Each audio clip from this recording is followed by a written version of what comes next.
Vince Carter, one of the most electrifying players of all time, arguably the best dunker of all time. Today he's seen as a great mentor for those young players in Sacramento. He's gained a lot of support after not joining a championship contending team like the Warriors or the Cavaliers, saying that he still thinks he can contribute to a team and does not want to play just 5 minutes a game, 10 minutes a game, because anyone can simply do that. He believes he still has game, and honestly, I'm with him. Despite how old he is, he still performs at a high level for a bench player, and that's all any team can ask of him. But back in the day, when Vince was the man, the star player in Toronto who captivated many fans around the world, he had a disappointing 04-05 season, which in fact, he did not find basketball fun anymore. And frankly, according to many, he possessed characteristics that were simply not him. He was simply just not interested, and he was selfish, which does happen occasionally with star players. He was upset, number one, at his role on a rebuilding team with no clear plan, especially after losing his cousin, Tracy McGrady, to Orlando. And in the 2003-04 season, they only resulted in a lottery selection, and they hired hardline coach Sam Mitchell. Carter sulked and sweetwalked through 20 games as a Raptor, before the Raptors ended up shipping him off to New Jersey in a trade. Now you have the backstory. Vince was not happy, he gained a new tough head coach, and Jalen Rose was Vince's teammate at the time. And according to Rose, Vince Carter and their coach Sam Mitchell got into a tussle that resulted in VC slamming the coach to the floor after an extended argument, which is pretty insane. So here's the story, but before I get started with the story, I'd really appreciate if you guys could hit that subscribe button. My goal is now to reach 250,000 before the end of 2017, and I would love your support. Anyway, I'll let Jalen Rose explain the story, and afterwards I'll share my thoughts on the whole incident. Sam Mitchell incident in Toronto, locker room, check 1 2 1 2. Tell him why you mad, son. I remember being in Portland. People that wanted Vince out of town at that point, they felt like he was on the training table just as much, if not more, than the basketball court.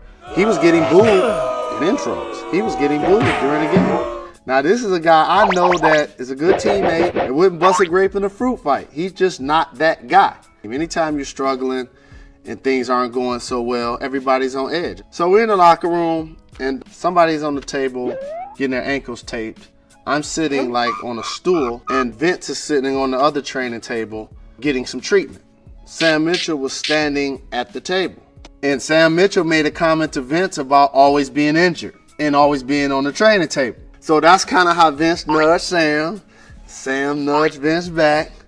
And you know how sometimes you get tangled up with somebody a little bit and a little testosterone tries to take over? It's almost like arm wrestling.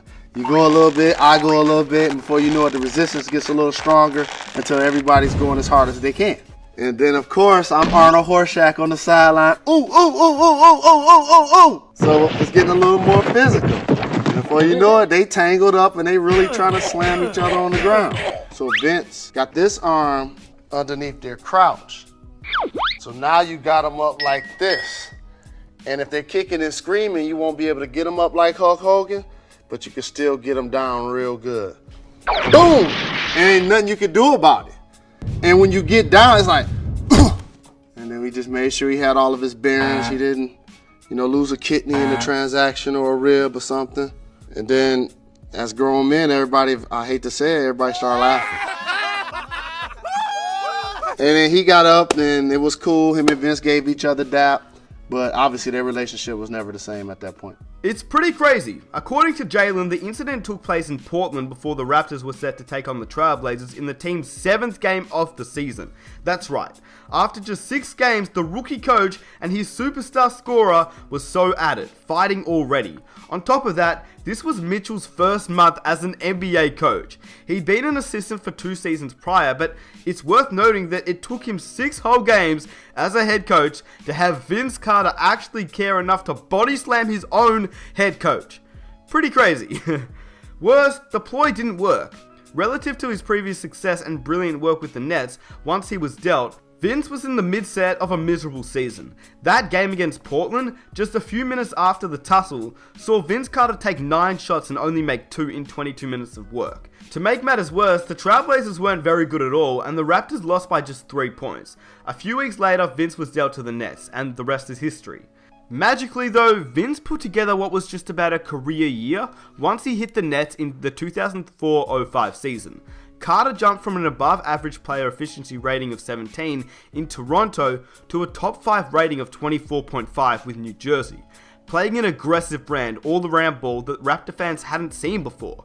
Really, we'd only seen Vince Carter play in the 04 Olympics where he was really aggressive. Once the Nets got him though, he turned his play around, became a new type of player. Now people credit Jason Kidd for what he did with the Nets and what he did with Vince Carter, making Vince a great player, but it wasn't Jason Kidd. Although Jason Kidd may have been a contributor to Vince's success in the Nets, I believe that it was Vince Carter. He was a new man. He wanted something else. He didn't love Toronto the way that they were treating him at that time, and he obviously didn't like the team. He hated the coach, he didn't like the management who traded away his cousin, and he just wasn't all that happy.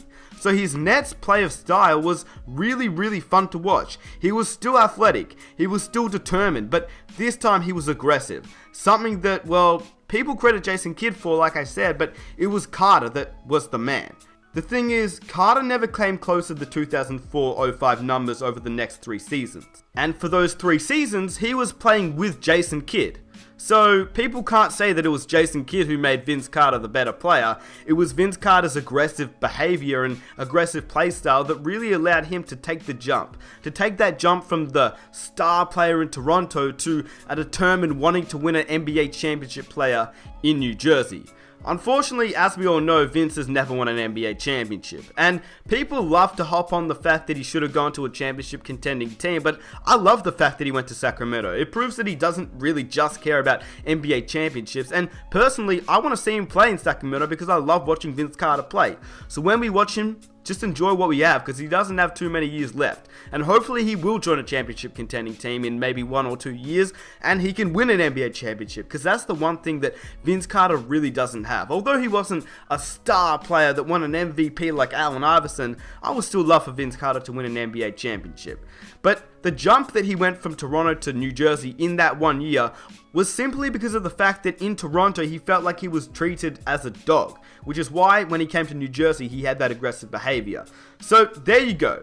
A pretty crazy story from a player that is definitely one of my all-time favorites. If you enjoyed this video and want to watch more, be sure to smash that subscribe button. And if you're enjoying these types of videos, definitely hit that like button as well. I'd really appreciate it. I love all your guys' support on the road to 250,000 subscribers. New merchandise is coming out soon. I cannot wait.